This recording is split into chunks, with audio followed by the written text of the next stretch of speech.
বাংলাদেশের ফুটবলে যেন নতুন এক অধ্যায় শুরু। লাল সবুজের জার্সিতে হামজা চৌধুরীর আগমন যে কতটা প্রভাব ফেলেছে, এবার তারই বড় উদাহরণ সামনে এসেছে। বাংলাদেশের বিপক্ষে ব্রাজিলের ম্যাচকে নিয়ে ছড়িয়ে পড়েছে চাঞ্চল্যকর এক দাবি। বলা হয়েছে হামজা চৌধুরী বাংলাদেশ দলে আছে বলেই নাকি বাংলাদেশের বিপক্ষে খেলতে আগ্রহী দেখিয়েছে ব্রাজিল। ব্রাজিল ও বাংলাদেশের মধ্যে প্রীতি ম্যাচ আয়োজনের আলোচনা চলছে, তবে এখনও ম্যাচটি 100% চূড়ান্ত হয়নি।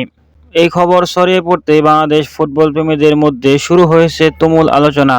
কারণ ব্রাজিলের মতো বিশ্ব ফুটবলের পরাশক্তির বিপক্ষে বাংলাদেশ মাঠে নামবে, এমন ম্যাচের স্বপ্নই দেখেন দেশের কোটি কোটি ফুটবল সমর্থক।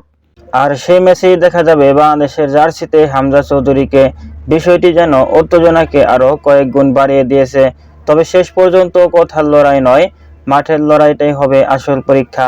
ব্রাজিলের মতো শক্তিশালী দলের বিপক্ষে বাংলাদেশ কতটা প্রতিরোধ করতে পারে,